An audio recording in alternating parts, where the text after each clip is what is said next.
Retrieval augmented generation is this idea that if you plug large language models into external sources of information, you will come up with more reliable, more accurate, more up-to-date outputs. Here I want to shout out two models that we've been tirelessly working on at Cohere for the last couple of months, Command R and Command R Plus. Both of these models are optimized for advanced RAG use cases. They provide citations, they provide advanced multi-step tool use that allow you to automate tasks. They excel at multilingual types of tasks. And they are now available on most of the cloud providers out there, and also NVIDIA API catalog. If you're watching this, you can take a look at the demo I've made. This is a little preview of the UI that is coming to our playground. I am giving you a simple instruction to Command R+, asking it to come up with numbers for the top performing movies in 2022, and then to visualize them and plot them.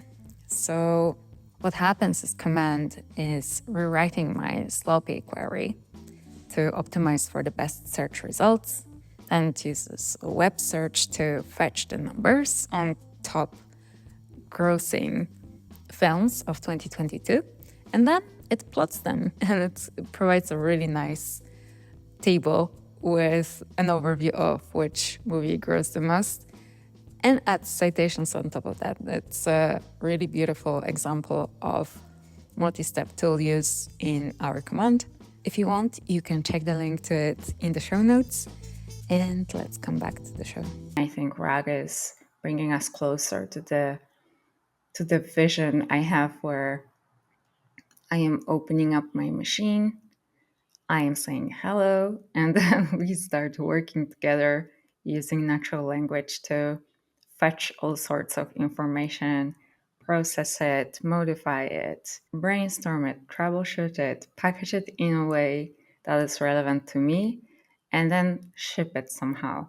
So this is how I think we are going to be working in the future. And I think RAG is one of the bricks that will create the entire Lego castle, so to speak. I'm really excited about the future of retrieval. And today I am talking one of the experts in this area, Ola Piktus. She is a research engineer. She is a member of technical staff at Cohere, where she spent most of her efforts working on the latest RAG techniques for our generative models. She is also co-author of the paper that invented RAG, very exciting achievement, and she's extremely knowledgeable when it comes to the way our thinking about retrieval of information in the context of language models evolved for the last couple of years. She also has thoughts on how it's going to look like moving forward. She shared with me her reasoning behind getting engaged in this particular area of computer science, and her thoughts on the responsibility we carry as organizations that are building information systems that will be broadly available for folks out there, how it shapes the way they perceive the information, how it shapes their perception of what the state of the information is. And I found it really, really enlightening to talk about it with Ola. I think you're going to really enjoy it, and especially when you're thinking about implementing RAG in your setup, you will come out of this conversation with a richer picture of what it takes to build one, and also understand the state of the art, where we are at currently and where we can be moving forward. I really hope you enjoy this convo. Let me know whether you come out with any questions or thoughts after this conversation. I love when you give me feedback, first of all, on how I'm doing here, but also on what a particular conversation gave you. Did you start thinking about certain things? Do you have more questions that I could address in other conversations on the podcast? I am really interested in those. You can follow me and my journey on my socials. All of my socials have the same handle at it's Sandra Kublik. You can also follow my Substack for the personal scope on each of the episodes of the podcast. I hope you enjoy your experience today. All love to you. Welcome, all. I'm super thrilled that we finally got to catch up, and I have you here for over an hour to ask you about everything and anything related to what you're doing. Little caveat note, we both are actually Polish, Ola and I, but we are speaking English today just because, honestly, part of it is that the LLM community is an international crowd. And the other part is also, just like Ola mentioned to me a while ago, that a lot of the terminology, the language that we're using in the space, does not exist or does not translate well yet into our maternal tongue. So this is why we're gonna do it in English. Hopefully, it's going to be as fun. Yeah, sounds good. Hopefully it won't be too awkward. Anyway, happy to be here and talk to you today. So yeah, let's see how we go talking English. Awesome. So, Ola, I was preparing for our conversation for a while, and to be entirely honest, the more I learned about your work and your career trajectory, the Hmm. more impressed I become. And I think it's not an exaggeration if I say that as a computer scientist, as soon as you started your career, it kind of skyrocketed as soon as it launched. It looks that way. Before you comment, let me add to Okay. this. Hmm. On top of it, what you work on is in the epicenter of artificial intelligence, computer science today. And we have this exciting movement every decade or so in computer science where different interfaces change, where we have a significant enough technological change that basically shifts the entire field. And so your research is kind of in the heart of that. And I can imagine that going through a journey like this might have been breathless. And I'm really excited to have you today to talk about language model space, but also about your journey through the changes that we've been seeing for the last couple of years. I guess this is the good time to kind of talk about my path and maybe debunk the myths of skyrocketing career. It sounds funny, but yeah. So I guess just to sort of put it in perspective, yeah. So I did my studies in Poland at the Jagiellonian University. I have like a generalist background, so it was a theoretical computer science, quite theoretical both in name and in the type of things I studied. So that was a lot of algorithmics, a lot of complexity theory, a lot of maths. So a lot of good bases, but nothing specific. And I think that, yeah, the thing that sort of helped me really launch myself in this space was getting hired by one of the big tech companies, which was Meta, Facebook at the time. And just to like make it kind of clear, it wasn't like super easy, and it's not like I got in at the first attempt. So if anyone is kind of listening and thinking that it's completely unachievable, it's not. And it's generally like the trick is that you just have to prepare for your interviews. So most people don't get in the first time, and it's perfectly normal. So I would like to just not kind of make it seem like, you like it's just like a path that's always a success, and if you don't like succeed on the first go, then it's over. That's not that. But yeah, so having come into the field with no real background in machine learning or NLP, I think so I did actually one semester in Barcelona for an Erasmus, and there it was a master in artificial intelligence. It was relatively less popular than it is now. And so when I was starting my work, I wanted to do something related to machine learning. And while I was at Meta in London, I found a team which was working in that space. That team was Search. And that was a very kind of lucky choice because first, the team was really strong and the whole kind of setup of the team was quite robust. Like, shout out to my first manager, who was really great. And definitely that was kind of like a really nice robust place to begin. And that gave me quite a lot of insights into both NLP and information retrieval. So at the time, we were working on spell correction for Facebook search. And these were the days sort of pre Transformers still. So word embeddings were all the rage. So that's kind of the era in which I started sort of discovering NLP.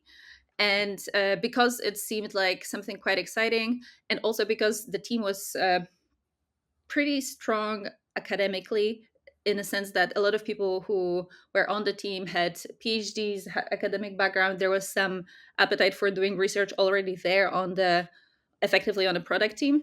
I think that's what kind of gave me a hint that it's actually possible to do that for me as well. And so my first research project was actually already then on that team.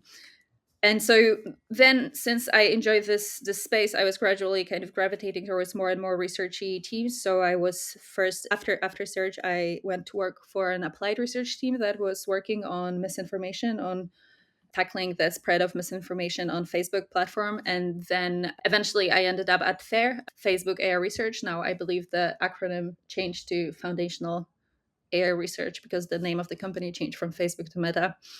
And so that was effectively a research lab. So at that stage, I wouldn't do any product work. It would just be research projects with the goal of basically writing research papers about them. That was like a path that took my whole time at Meta was, I think, over 6 years.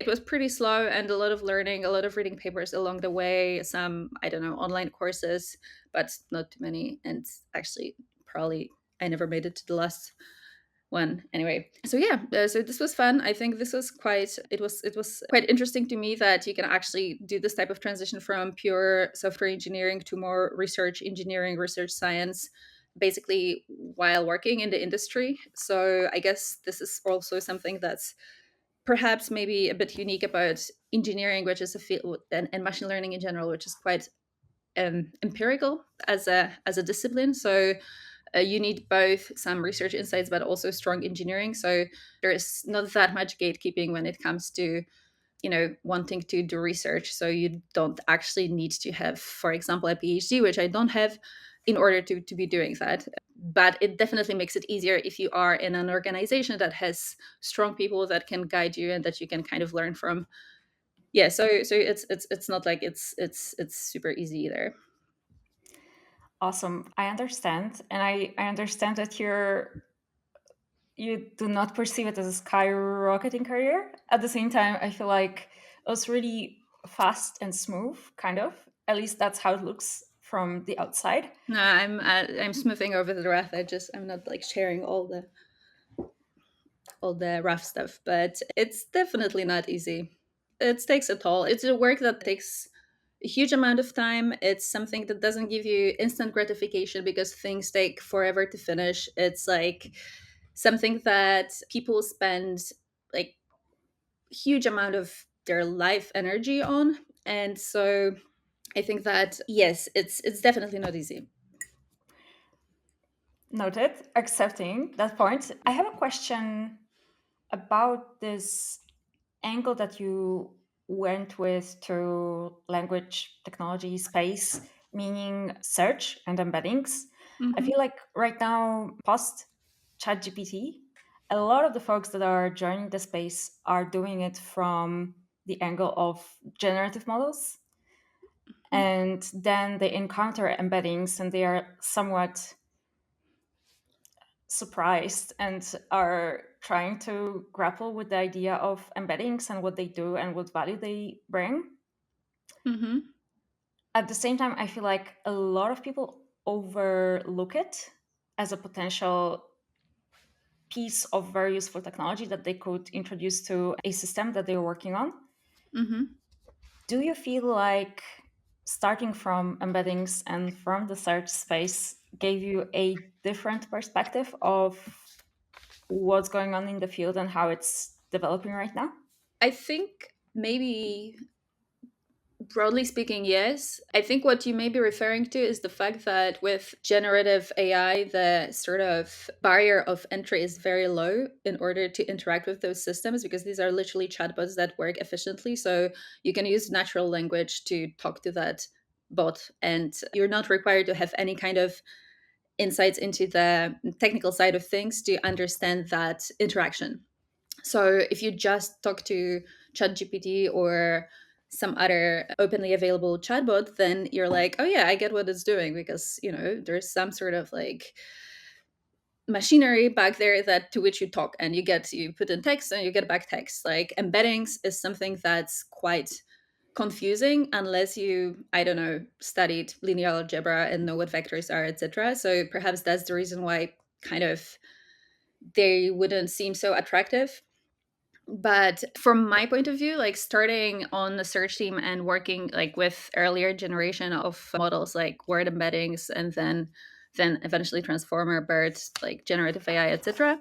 I think definitely that was helpful in building the kind of the basic understanding of how that technology works. And actually I remember still reading the word to vec paper and kind of like trying to wrap my head around what embeddings actually are and how they are kind of extracted from that whole neural network, etc. So it's not super obvious unless you spend some time thinking about it, but then once it clicks, it's like it seems so obvious that it's hard to understand how you could not have grasped it the first time. In terms of just practical applications, also coming from like maybe search background, I think that what I sort of kind of got out of it is even more kind of detached from the technology itself. So I still see embeddings as a sort of, one way to represent knowledge text that is available somewhere in your corpus. Previously, before the word embeddings, dense word embeddings, as we've learned to, you know, use them everywhere, there were sparse embeddings that were more based on just word overlaps in queries and documents, and this is what you are using as a basis for doing search, for figuring out what relevance is. What I found the most interesting here is kind of thinking about the broader problem of what is the knowledge that you're trying to surface. Like, what is your corpus?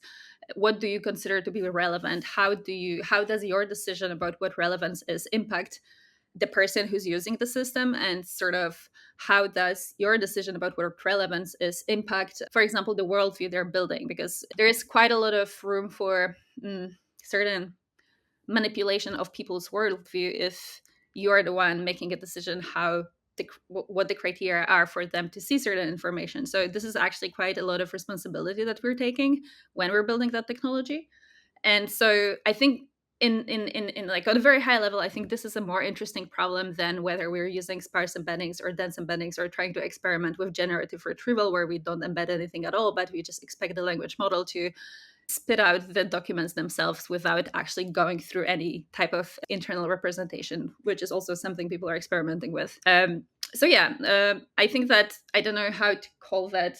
It's I guess it's maybe a little bit of this product sensibility that comes from having worked on Meta on the product side as well. But yeah, so I think that's kind of something where I'm more excited about than kind of then figuring out what representation underneath you're going to give to these blocks of text you're searching through, documents, whatever you want to call it. Can you give me an example of a situation in which the decisions you're making when you're building a search system can impact the sort of how the knowledge is presented to the user? I mean, definitely. So I think this is something that there has been a growing awareness of because search engines have been omnipresent. But the most obvious example could be in the context of searching for, recommendations online. And then what a lot of, proprietary search engines do is that they will surface ads first. So your perception of what options you have to choose from is biased by whomever decided to pay for that space in the search results. So you don't see, for example, a fair representation of everything that's available to you, but more it is skewed towards products which have been advertised on the platform. I think that this is also interesting. So this is something that I've been thinking about a lot, and it's not really um, any kind of work that has been presented yet, but there's a lot of controversial topics that people like to discuss. For example, perhaps it's not a controversial topic anymore, like people generally accept global warming as a fact, but some time ago it was still kind of controversial. So asking questions like that into the search engine can give you results which present very, very, very extreme viewpoints. And then how you choose to present these results and how many of the results you choose to include in your results, such as results that will impact how your understanding of the problem. So if I have like a topic that has two sort of sides, someone is acknowledging global warming as a phenomenon that's happening, some other person is a denialist. If you just see two results, one pro, one against, you may build a fake perception of the split between these two opinions being roughly equal, 50-50.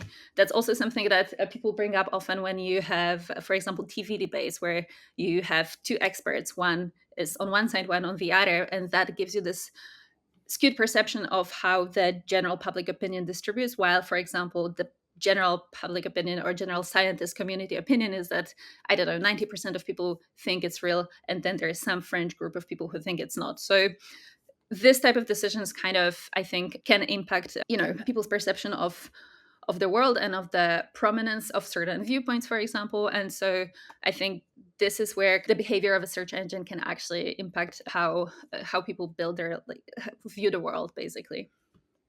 That makes a lot of sense and is quite scary actually if you're not going to look after representation distribution in how you're presenting the world knowledge, but rather try to create some sort of symmetry between different worldviews.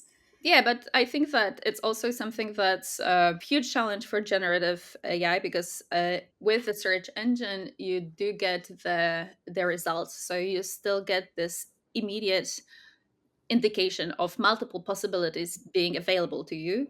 What a generative chatbot does is that it gives you like one paragraph and that's it. So unless you have the understanding that this is just a peak of the iceberg and perhaps there is a lot more to discover, like you will have the tendency to just take it at face value in a way, and you will no longer have that perception of multiple other possibilities even existing, which you know makes the problem all the more pressing, because you are then trying to condense all of this diversity of possibilities into just like a few lines of text. So newer technologies kind of have that problem even more than search engines did before. Totally. And I feel like we are past the stage where people are just looking for support with manipulating different types of text and creating different styles of text, summarizing, generating, etc. With the models. We as users started to expect more and more from them. Mhm. And a lot of folks I know actually use ChatGPT as their new search engine. And so whatever it's Mhm. generating, they expect that it has factual grounding and it is the best possible result that they get in the first place. And that's how they feel they save time Mhm. and get to the bottom of things faster. Yeah. So I feel like what you're doing, on the other hand, is extremely important work where you're actually trying to create systems and models that will collaborate with generative models and that will help them become this grounded source of knowledge that people are looking for. So you mean RAG in general, Yeah. retrieval augmented generation? Yeah, sure. So I think in probably a vast majority of the cases, using generative AI tool will actually speed and simplify the process for you, speed it up for you, etc. So I think that in a lot of situations, this is probably the easiest thing you can do. But like what I'm just trying to say is that there is there's like a plethora of scenarios in which it can also go awry, and that's kind of what I like to focus on. But obviously, again, these things do work in a lot of cases, and they work in a pretty impressive way. So this is also, like, important to remember. But yeah, retrieval augmentation is something that I think everyone is basically doing these days. The idea there is indeed that you don't want to just be getting this paragraph of text that you're supposed to take at face value. Instead, you want to be able to ground that in some external sources, and these sources are, similar to what you see with a search engine. So this could be a link to a website where that specific that specific snippet has been pulled from.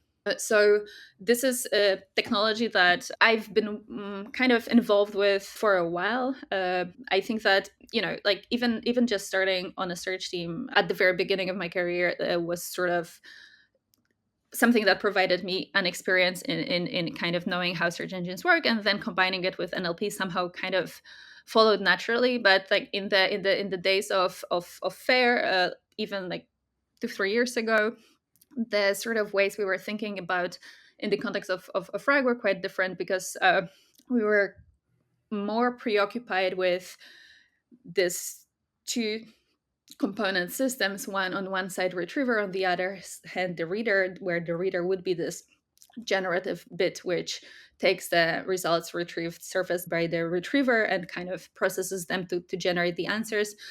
Main difference between how we do it now was that at the time the generators, the generative components, were not as powerful. So we were kind of doing much more work on both sides of the picture, also on the retriever side, to make them integrated well. While now, with the increasingly powerful large language models, it seems like giving them the ability to work with multiple search engines, multiple retrievers, is the priority. So we are no longer as preoccupied with the retriever side of things. We sort of consider them as tools that the language model can be using, and we're just focusing on the side of the language model and trying to imbue it with the ability to interpret the output of the tools and generate informed answers based on that.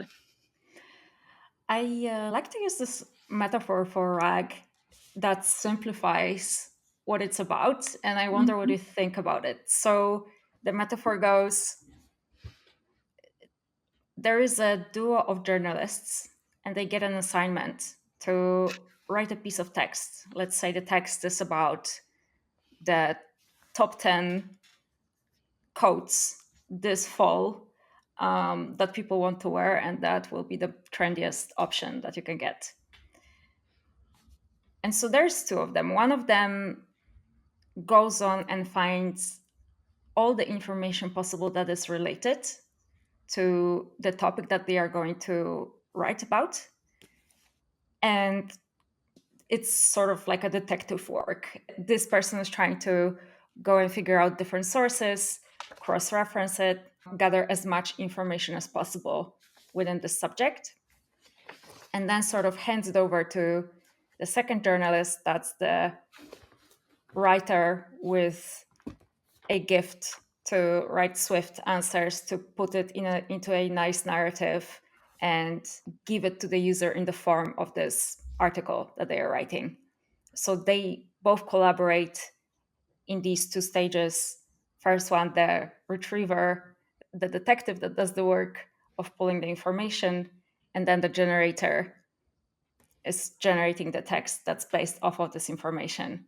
Would that be a fair, simplified picture of what's going Yeah, on? yeah, yeah. I think it very much like also aligns pretty well with the retriever reader kind of architectures we were discussing earlier. So definitely, like, we have one component that does all the detective work, that looking up the information from some sort of world of information available to them, and then there is this other person or the language model who does the writing of the answer.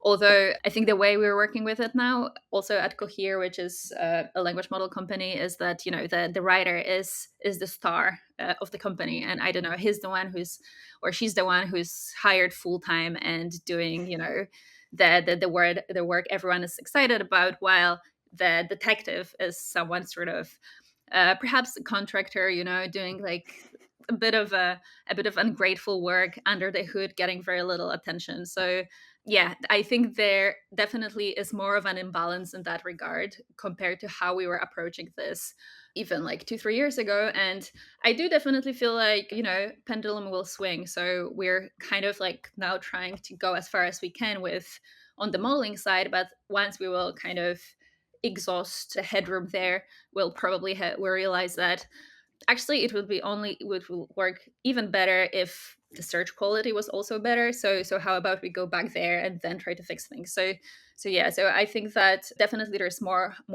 focus on the, you know the kind of creative writer side of things now, but I imagine this is gonna change in the next months. Very interesting. So, just to understand it on a very basic level, is RAG a set of models collaborating together, a one model, generative model collaborating with a retriever system that has no kind of computing capability underneath? What's underneath these two components, retriever and Yeah, generator? the generator is the language model, the big language model. For example, the Cohere language model that we're working with is the one that we're trying to fine tune so that it has the ability to work with external tools. The tools themselves could be different things. It could be, for example, a kind of proprietary uh, index of documents of some company that we don't want to share with the public. They don't want to share with the public, so they build like an internal retriever system. It could be potentially, embeddings based, bioencoder based dense retriever, and we would be using that as the source of context for the language model. But at the same time, instead, we could be doing API calls to existing search engines. So we could be doing API calls to Bing or Google or some other search engine that will just surface the results, and then we don't have to do the indexing ourselves. The important part of how we're trying to implement it is that the interactions with the tools are pretty tool agnostic in a way. So we're not designing so we're operating still on the level of natural language to an extent, or some sort of a very basic structure uh, language of interfacing with these tools. So the idea would be that the language model doesn't really have to be that aware of how a specific tool is implemented. It doesn't have to give it very, like, the language model wouldn't, even if we're doing a dense retriever, we don't have to be doing, the word embeddings on our own. Rather, we will issue the query in some sort of a textual form, and we will expect the system, the retriever system, to then kind of interpret it in such a way that was compatible with the input format for that specific component. So in that sense, the language model would remain quite agnostic of the actual implementation details of the on the retriever side. What is a dense retriever? Yeah. So okay, cool.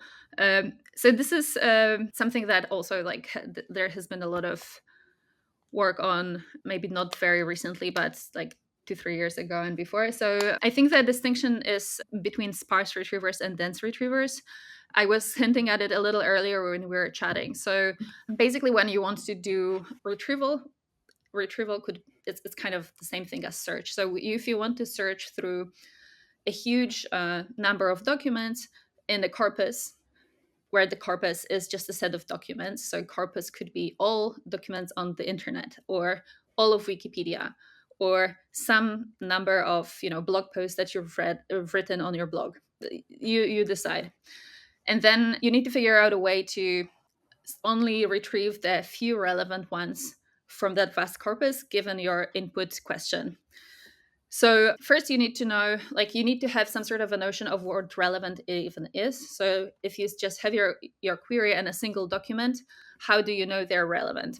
So like, if you read them, because you have kind of prior knowledge and you understand the language, you understand the world, so you kind of infer whether it answers the question or not. So like, let's assume that there is some sort of a magical way to know if a query is matching to document. So like, one simple way to then do search would be to take your query and compare it to every single document in your corpus. and then only retain those documents that are relevant. But that would take forever, because if your corpus is all of internet, then you have billions of documents there, and we will just like die waiting for the answers. So you can't really do it that way. So instead, people kind of have been thinking about building these data structures, which are called indexes, which try to impose some sort of like artificial structure on top of the documents, so that the retrieval process is just a little more efficient. I mean, much more efficient, actually. And so usually it is a trade-off. So like you have to think about, for example, retrieval speed and the size of the index, etc. And then the more efficient it gets in terms of, for example, latency and memory footprint, etc., the potentially the more of the accuracy of the search you're actually losing. But we're kind of okay with that. And so there are different ways in which people were thinking about kind of doing the indexing part. And so one of the traditional ways, going back to early days of search engines and information retrieval, was known as sparse retrieval, where it was based on the term statistics. And terms are basically words inside documents and words inside the queries. The intuition there is that if you have some words in your document and some words in your query that are the same or similar, then probably this pair is a match. And so there is like another very simple but powerful intuition, is that you don't want just to match on the most common words. So if in English you have, for example, articles like the or a, any document has them. So the fact that you're matching on A and the doesn't tell you much. So you also want to capture the fact that you're matching on some sort of rare, meaningful, important words. And so there have been term statistics such as TF-IDF or BM25, BM25 being particularly successful, that basically try to capture that you get a high match score between the query and the document if they overlap on some sort of rare terms. And then in order to sort of operationalize that intuition, people were building those data structures that allow you to do retrieval efficiently. And one of the sort of building blocks of such indices were sparse vectors. By sparse, we mean that the vector would be basically the size of the whole vocabulary. So you assume there is a limited number of words in the language you're speaking. You basically, it could be, I don't know, 60,000, and you represent each document, each query with vector the length of the size of the vocabulary, and you switch on like all these zeros. You only switch on the points that correspond to the indices of the words that are present in that document. So this is a vector that's very long. It basically only has zeros and has ones in very, very few locations. This is that sparsity that we're talking about. So indices built using BM25 or TF-IDF using sparse vectors were really powerful. They're still very powerful, and actually in a lot of cases people have failed to show that the more modern deep learning based methods are actually better than those. But yes, so now moving forward, ever since deep learning has become really powerful, people have been thinking about ways to do dense retrieval. And the density here is again kind of pertains to how you build a vector representation of the documents and the queries. So here the idea is that you don't need a vector which is as large as your whole vocabulary. Instead, you set a certain much smaller number, typically a power of 2, like I don't know, something like 768, which it's not even a power of 2, so forget it. But yeah, so here the idea is that you're using some of these more modern models, such as BERT, to build dense representations of pieces of text. And then you fine tune them in such a way that the dot product between two such vectors corresponds to the notion of relevance. So you assume two documents or a document and a query are relevant if the dot product between their vectors is low, I think, or large. It's like one of the extremes, and I always forget. And so that's basically the premise of dense retrieval. So like you learn how to embed your documents and your queries using a model, a deep learning model. You generate those dense vectors as representations, and then as you perform the retrieval, you basically want to find the vectors that have the right, like the largest, no, the smallest dot product with between your query and the document. And then again, here it's, you don't do it just by comparison with every single vector you have in your corpus. Instead, you use some form of indexing, for example, using minimum inner product search, or maximum, I don't know. I can't remember. And so there are methods for that. For example, Fair had this really popular package called FICE that does this. Google has their own alternative as well. So this has been kind of researched quite broadly. We have been using this type of technology in the original RAG, for example.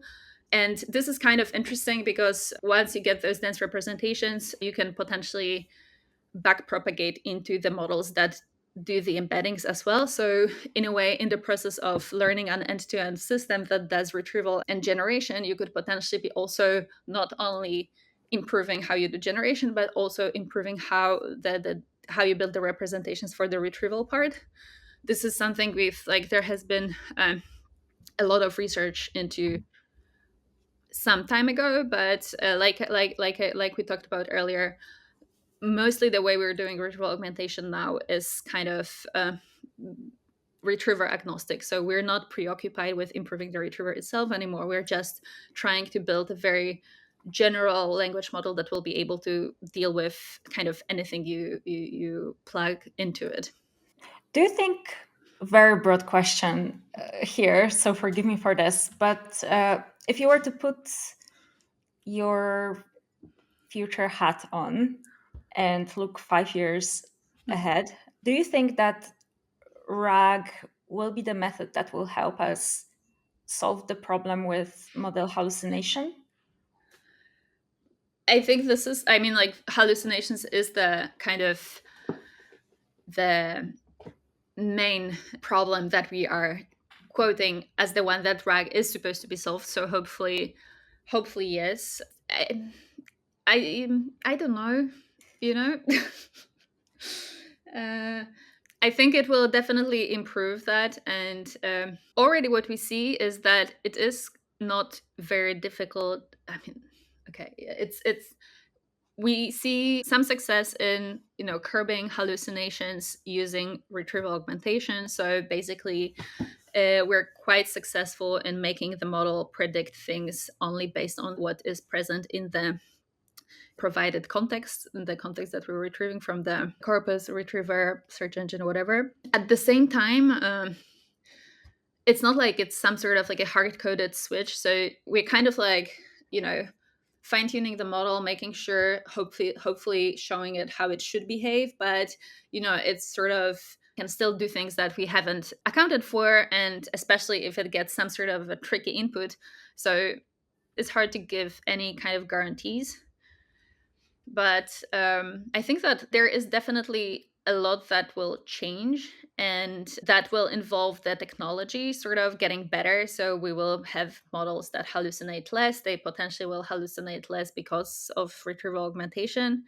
But there is also probably a lot we can do around the UX and UI of these tools. So kind of what I was talking about earlier, about how the way you present information can kind of hint to the person using that tool about like the level of trust they should have in that particular output. But ultimately, I don't think that it's like a healthy expectation to have that there will be a machine that will always just tell you the truth. Like, I think that ultimately a safe, like a healthy level of skepticism is kind of necessary when you kind of work with any kind of technology. So I wouldn't trust anyone in like 5 years or 10 years who will tell me that this is the model that always tells the truth. It sounds kind of like, dystopian. So yeah, I think that there's also quite a lot of digital literacy work that needs to be done around these tools, that to kind of like make people aware of that, and make people kind of have like that healthy level of skepticism when they approach them. Because I don't think we'll kind of like solve hallucination. And if we solve, like, assuming we solve hallucination, then it's all based on these sources we're using. But are we sure these sources are right?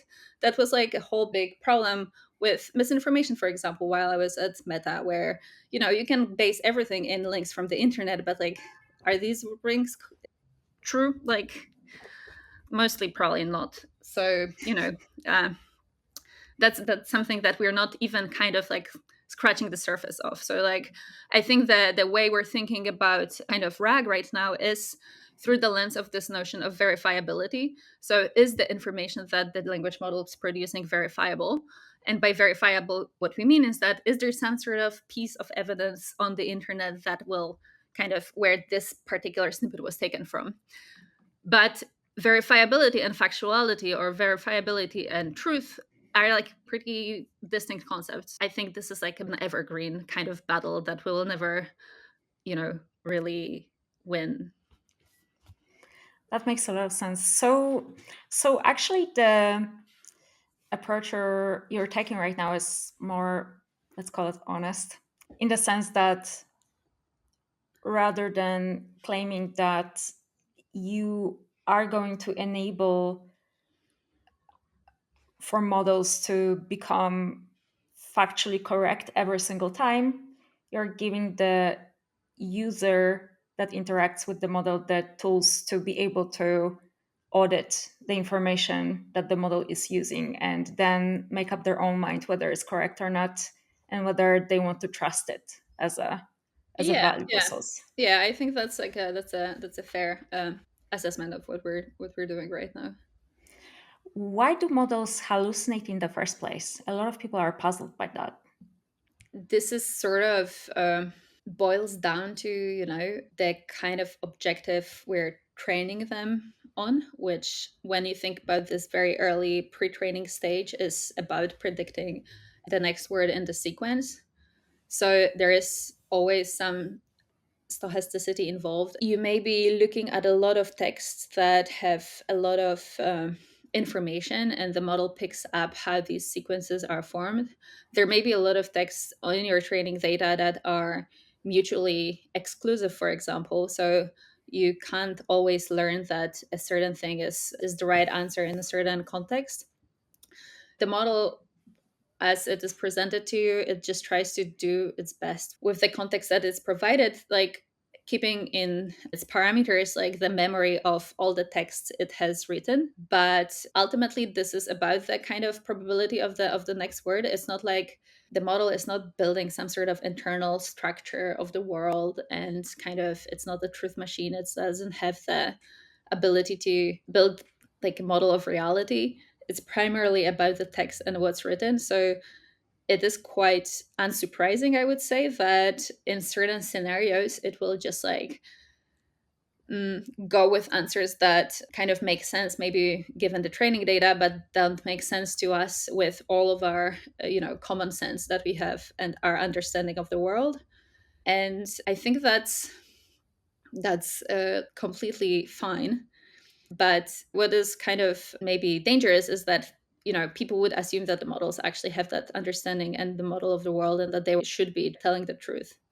Even with the like tasks we're giving the models, oftentimes you do want the model to hallucinate. Like a lot of things that people are really excited about when you look at what they kind of have been posting on social media soon after some of the more powerful models were released, are things that are kind of made up or creative, if you want. Like in give me a rap lyrics about how I went to do grocery shopping today. It is not something that's inherently factual, and you want the model to actually be able to get creative with that. So this is like the flip side of this. At the moment, what we're trying to do is to fine tune the model in such a way that it will be able to differentiate between the scenarios in which we want it to be more careful and factual versus those where we want it to be more creative and inventive.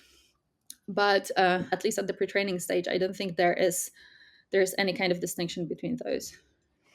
Interesting. Would you say that RAG helps to curb this incredible creativity that is part of the model, how the models works, and helps it to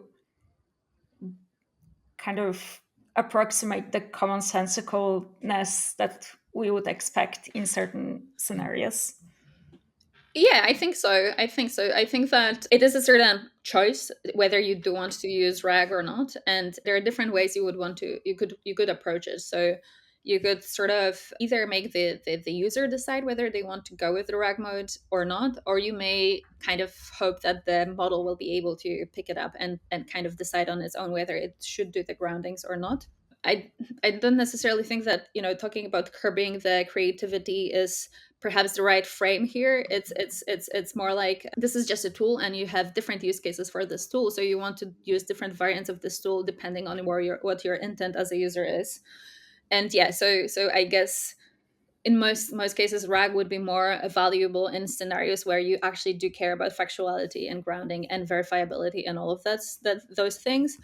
Perhaps when you don't need that because you're, for example, using it as a aid in your, I don't know, creative writing assignment, then it's fine, and you're okay. You don't need to have all these groundings. But at the same time, you could think of scenarios when you want to like make a pastiche or something, and then you want the model to write a story about something in the style of that person. Perhaps, surfacing a couple of stories of that particular person would help the model to actually kind of follow those style guidelines. So I can see applications for RAG also beyond the like purely kind of verifiable scenarios. Makes sort of sense. Also, from the artist's perspective, I guess it would be nice to have a tool where, when you expect it to mimic a certain narrative, you can also cross-check whether a certain, wording, phrase, or rhyme style or whatever is coming from a particular song of a particular rapper. And this is exactly the effect that you're trying to achieve, rather than it's kind Yeah. of like believable. Yeah, I guess also the big caveat here is that, it's very much like still kind of a big discussion around how you use copyrighted content in the context of large language models. So I'm very much not opinionated on that, or maybe I just don't really follow that discussion very closely. But it's something to think about in this context as well. But yeah, you're right. If we have some sort of a scenario where we have a certain artist, perhaps they, you know, consented to the use of their material in this specific context, and then exactly like you'll still probably trust the model output more if you see a few examples of what it based its generation on, rather than if you just see the output and you kind of have to have this faith in the model of doing the right thing, even though you have no way to actually validate that. So I want to pivot and talk a little bit about the paper that has come out in October that you co-authored. I understand that it's a culmination of 2 years of work at Meta. You mean the improving the verifiability of Wikipedia with Yes. AI paper? Yeah. Okay. First of all, congratulations for being published in Nature. That's a huge deal. It is. Yeah. Thank you. I tried to scratch the surface of the paper. I understand that it tries to show that it's possible to improve Wikipedia citations. If you could tell us a little bit about how the system that improves these citations works, and why did you decide to go for that particular problem in the first place? Yeah, I think it's also like the reason why this is an interesting paper for Nature to publish is because it is working with a use case that is quite applicable in the real world. So Wikipedia is this platform that everyone basically uses, and we're way past the point where we would be scoffing at people quoting Wikipedia as the source. And so I think that what is compelling about this work in particular is that it's was pretty early on bridging the gap between just pure research and actual real world impact. I guess that has changed also recently, since now we have language models in the wild working online, available to millions of people. But that particular work, it sort of grew out of our general research interest in knowledge intensive NLP and retrieval augmentation. Knowledge intensive NLP is this term we've coined to describe NLP problems that mm, are not sort of purely requiring a proficiency of being able to use the language, but also require some external context, some knowledge about the world. So, like the sort of rule of thumb type of definition is that if a person who is a native speaker in a language would not be expected to solve a task without access to some external documents, then it's a knowledge intensive task. So, for example, fact checking could be such a task, or question answering in some domain that you're not expert in, for example, is another knowledge intensive problem. So, we've been working with that, and we've been working with a lot of academic benchmarks. So, data sets that were artificially created by academics in order to compare their systems. And these are usually kind of intended to mimic some sort of a real life problem, but they are kind of artificial by design. And so, because Wikipedia has always been central to a lot of that research, to a big extent, because it is free to use, it is quite exhaustive, it has the language that's written in a pretty consistent form.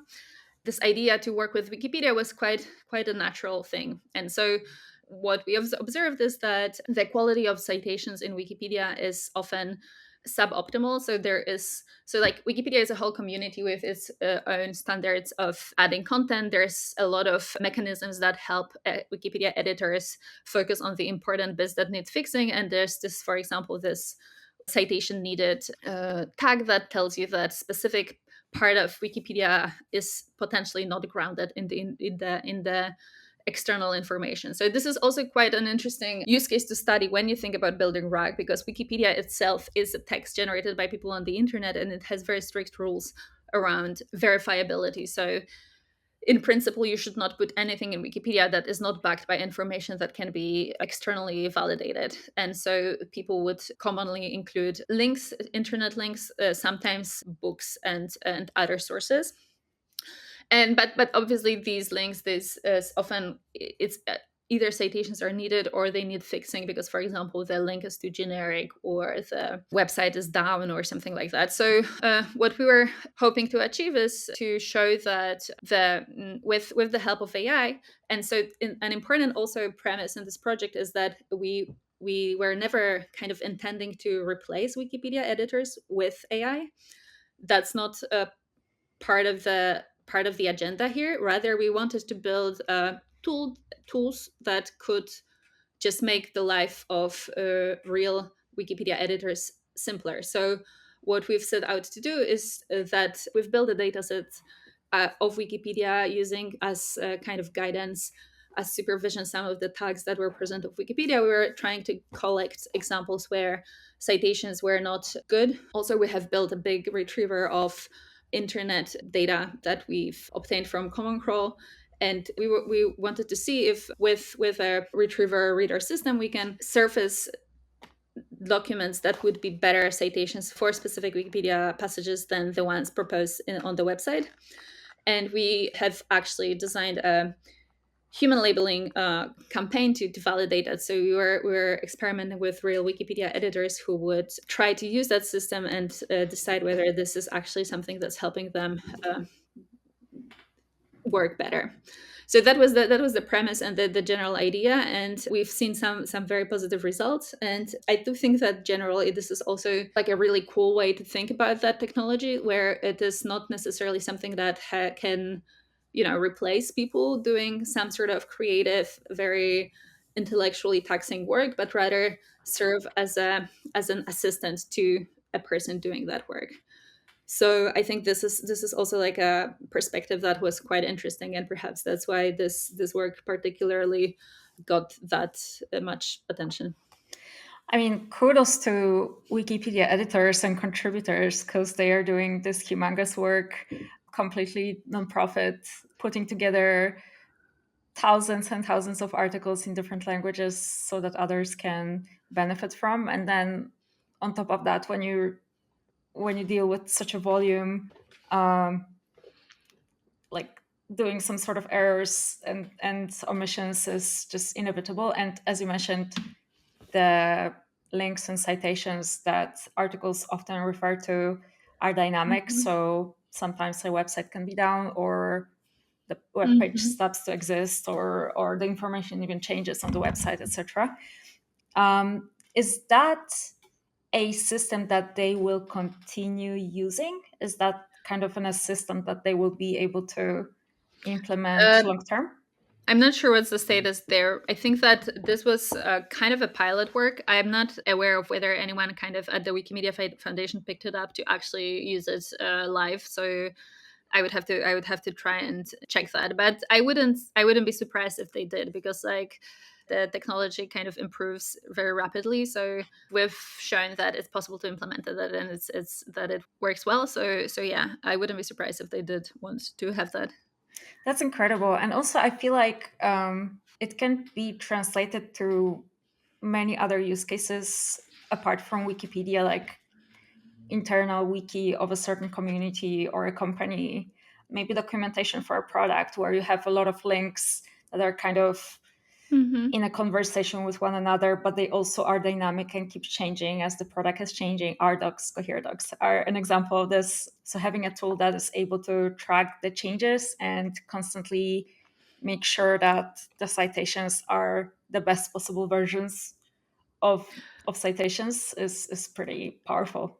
Yeah, yeah, for sure. Like I think that like also like we talked earlier, the kind of trend right now is to focus on the generation side of things. So you're not that preoccupied with the quality of the links you're using maybe, but with the ability of the model to incorporate them. But like I also said before, I think that yeah, like that probably the pendulum will swing back, and we will actually pay much more attention to the quality of the underlying information that we are providing to these systems in the first place.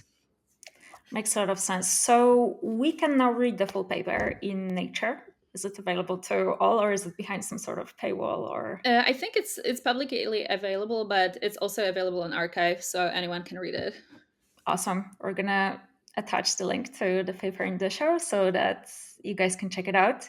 So when I was looking at the scope of your publications generally, first of all, it's a prolific collection of papers. So again, kudos to you for being so busy with work and having so much of it published as well. Must be pretty incredible process. What strikes me is that you're really into things like factuality, reliability, verifiability of the models. And as you mentioned, it's at the core of what we're trying to solve now with more creative slash hallucinating models out there. Why do you think you went that route? Interesting. Yeah, I don't know. I think that there is some bias of just getting into that kind of field pretty early with Surge, and just sort of enjoying that and staying on that in that area in a way. But I think that this is like a phenomenon I see a lot in tech in general, of people starting kind of careers very fresh out of uni, and then not really knowing what they want to do, getting on some sort of a project that they enjoy, and then just like sticking around until like another couple of years. So I think there is this like sort of uh, there's a word for it, like some sort of bias in how you get like initialized in a way, and then you just like kind of continue on that path, because it's like on one hand it's interesting, on the other hand it's kind of familiar, and context switching and changing kind of domains is always a bit of a risk and challenge. At the same time, I think that, so like I said, I do find these problems interesting because they go beyond just the technology itself. These are certain, problems that affect, you know not to sound too grandiose, but like society. And I mean, coming from Meta, it's like it was always everyone's like main preoccupation of whether, what we're doing is actually having some very negative impact on the society potentially. And so yeah, so I think that I do find this kind of question quite fascinating, of like how do you actually impact, people's view of the world with the type of technology you kind of give to them. So I think this is why I've pursued that particular direction. Yeah, but I think that it's a bit of like hard to decouple this, because like, I started in search, so I had a little bit of that and NLP experience, and then I went to misinformation, which was kind of cool, but also kind of by accident, because that team was opening in London, and I was quite excited about working on applied research. So then, again, going to FAIR, it was like, I've had that experience already, and also there's a lot of people working on knowledge intensive NLP. So it's somehow, it somehow aligns in this kind of consistent narrative in hindsight, but it didn't seem like a kind of a very designed choice when I was like making these choices before. So I think there is a little bit of this bias of having created that narrative now that I am where I am, rather than making all of these choices before with this clear vision in mind. Yeah, I don't know if that answers your question. Totally, that's a great answer to the question, and very very honest. I think a lot of us are just kind of heroes of their own their journey, every day making choices that lead to situations that, looking back, made a lot of sense, coming one after another. But then, Yeah. honestly, who knew that it will end up this way? So part of what you're doing, not only it has impact on the society. I don't think it's too grandiose to claim that, but also it's very kind of pragmatic in the sense that at the moment, especially at Cohere, you're working on creating tools that you hand over to thousands of developers out there, um, and that includes working with these huge architectures and kind of trying to ship them to production in a way that will work for others. I think a lot of the people right now in the space are trying to grapple with the transition from experimenting with the model to actually putting it in the production mode and seeing how it performs, and making it succeed at performing in the production environment. Can you tell us a bit about what it takes to ship something huge and robust and give it into the hands of users? Yeah, of course, although, it's important to acknowledge that it's like huge teamwork. So what Cohere is doing, for example, is, building this language model that's ultimately the output of the whole company. So it's, it's not like one person is the one who's making it happen. It's like a very kind of collaborative effort. But I think that definitely it is so yeah, like there's, I think like in general, there's this huge shift from research to for like exploration to exploitation. It's like all the people who are doing the language modeling applications work right now, like a year ago they were doing research in LLMs, and somehow everyone suddenly realized, and I think the release of ChatGPT has had a lot of impact on that there's like a lot of money to be made here, and so now everyone wants to build it for the people. But yeah, I think that it's quite exciting, because also when you work on on the academic side, on the research side of things, yeah, like NLP ML is really empirical, so you always have some sort of those benchmarks, test sets that people develop to kind of make sure the model is doing what they want to do. But that kind of process typically goes from trying to build the best model to improve on that benchmark, and then not being able to improve it anymore, and then going back checking the benchmarks and realizing that data doesn't make sense anyway in the first place. And so the big thing that kind of changes when you go from academia to production is that now you actually work with real people's needs and real people's data.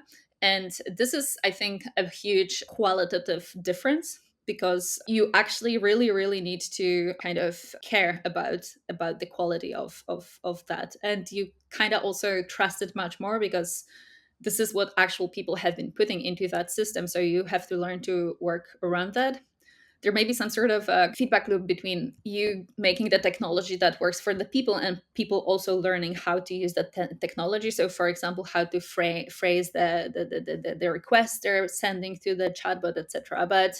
But yeah, I think that nature of the work that you're doing doesn't change much between kind of academia and or like industry research and applied research or applied work. But uh, it just feels like the stakes are potentially a little higher, just because you now it's kind of real. I don't know, I think I'm kind of going in circles a little, but yeah, in that sense it is really it is really kind of like a step change in how you approach this. But in terms of the kind of actual day-to-day work, it's not that different. At least in the like where I'm sitting at Cohere, it's on the modeling side of things. It's not on the productionization side of things. So I still kind of do like very similar work I would be doing before. A lot of it is about like now perhaps more than before. It's a lot of it is more about actually thinking and preparing the training data, thinking about how you evaluate. There's perhaps less focus on the actual modeling side of things because we have, one model, like, and so there's like people whose job is to actually tweak the model itself. For a team like ours, which is focusing on a specific use case of the model, which is RAG, we are more preoccupied with like, how we build the data to train that model and how we evaluate the impact of including our training data into the training. But we don't have as much people dedicated to actually playing with the model itself. Makes sense. So your official title is research engineer. I mean, that's Um, what I've put on LinkedIn, but actually my official title is member of technical staff, which is pretty vague, I would say. which is pretty all encompassing when it comes to the technical team. So does it change depending on the phases that the company is going through, or is there like a stable rhythm to your day and the types of activities that you're doing throughout the day? So for me, it's pretty, it's relatively stable. Like I don't have as much exposure to kind of product and production to be too preoccupied with that. But yeah, like this is a very comfortable place to be sitting, and I see a lot of other people around me who have to be much more responsive to the product side of things and what is happening with our models, who is using them, and what kind of feedback and requests they have. So I think it very much kind of depends also on what your role on the team is. So in your case, what you're doing is you're building this data that the model is trained to interact with, or Yeah, so I think so specifically my responsibility on the team is to focus on preference modeling for RAG. And what a lot of that meant for me is, yeah, first thinking about evaluation. So how will I even know that whatever I'm doing has any impact? And it is, the problem of evaluating language models in general is something that a lot of people say is like the biggest, unsolved problem in that space for now. So yeah, so thinking about first, how will I even know my work has any impact, but then also just doing the work and like hoping it works. So a lot of it involves thinking about how I want to collect and training data, what kind of training data, how much of it, etc. So this is what a lot of my time at Cohere has been about. awesome. So you live in London for how many years now? I've been in London for 8 years. Okay, that's a big chunk of time. Basically, Yeah, it's like your home that you feel comfortable calling home after this period of I'm time. moving now, so I'm in the process of moving out. So not anymore, but yeah, it's been a long time in London. Where are you moving then? Right now, France. Ah, okay. It's interesting because it feels like both London and Paris are arguably these big sort of centers for language technology R&D. Hmm. Do you feel like there is a difference between London and wherever you're heading in I think France? London is still much larger for sure. So yeah, I think Paris has this vibe of kind of like being kind of up and coming. Maybe I wouldn't say that I've like penetrated the tech scene here in Paris like to some great depth.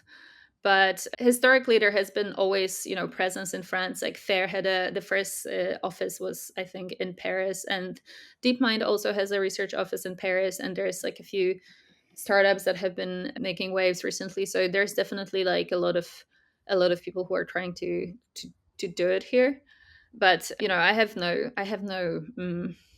numbers, but I like definitely London is probably still like the largest center in Europe for that. Is being in the geographically in the center of ML community important to you, or not necessarily? I don't think so much, because even before the pandemic, which kind of made a lot of people used to the idea of being remote, I think that tech generally has been pretty relaxed with locations. So you would often work on projects with teams that were kind of thousands of kilometers away, etc. So I'd never kind of felt very strongly that the physical location is kind of determines your success, at least as a researcher. I think that maybe it is different for startups, because there are places where it's much easier to get funding than others. So then potentially being there, or at least having people there, is potentially more important. Um, I haven't felt like, for example, being in London instead of Silicon Valley was somehow very limiting for me. I have that feeling as well, even though I'm not part of the research team, which technically should be, it should be easier for me to be part of the developer relations in States or in Canada, in Toronto. Hmm. At the same time, I feel like I'm pretty plugged in when I am plugged into my Twitter, when I'm plugged into my LinkedIn, and Yeah. when I follow the news or people like you to see what you're coming up with. Do you also feel like just being plugged into the world online lets you stay up to date with the changes that are happening in the space? I think so. Yeah. I believe that it's kind of also a lot of this sense of knowing what's going on comes from potentially talking to people just even directly. So if they're like work with teams who are interested in these topics, like you'll always hear about the like some sort of the latest paper, because everyone will be talking about this. So you don't even need to go on Twitter. But that has historically also been like Twitter has been like a big source of news on papers and machine learning, etc. So I think it's kind of less now for me. I think that actually switching to more product focused startup has made me kind of less feel like I'm less up to date with what's going on. Also, I don't know if it's like Twitter, like, or X has been pretty hectic, and I have really kind of feel like I'm getting much less value of it right now than I used to before. And I don't know if this is because people moved to different platforms, or is it the algorithm, or what, but I really do feel like I'm just like getting much less signal compared to the noise there these days. So there's also that. Somehow it's like a bit anecdotal, but yeah.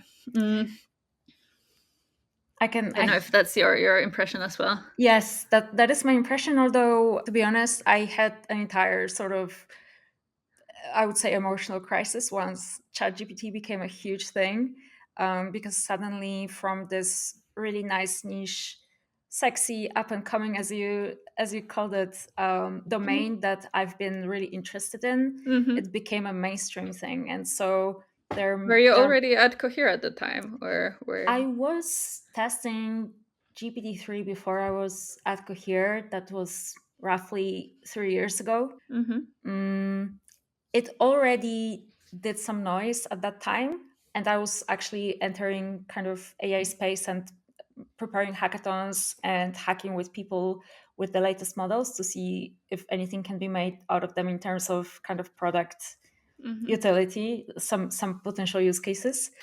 But it was a pretty close knit community. I still keep in touch with people that were very early in the space and talking about it on YouTube, for example.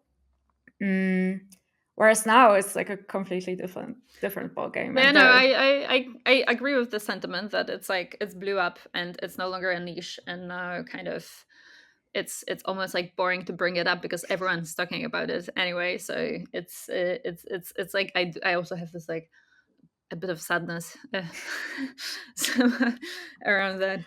We're not special anymore. well, hopefully now that you're moving to Paris, you're gonna. Oh, sorry, is it Paris though? Yeah. Okay, so maybe you're gonna have a new fresh wave of inspiration coming from there in terms of ideas and thoughts people have. I've really enjoyed our conversation. Thank you so much for sitting down with me. I know your time is super, Thanks a super lot. valuable. You have an incredible brain. Love talking to you and learning more about stuff. And yeah, I hope we catch each other Yeah, yeah, sometime yeah. at Let's Cohere. be in touch. Thanks a lot. Thanks for organizing everything and taking time to chat with me. It was really, really nice. Thank you so much for tuning in. Remember to rate your experience at whatever platform you're listening in or watching. It always means super, super much. And it also helps me grow the audience of the podcast. So I'd really appreciate you to leave me a little note and a rating of what the experience was like for you. You can keep in touch with me on my socials. The handle is the same for all socials at It's Sandra Kublik. I'll see you in the next episode. Take care.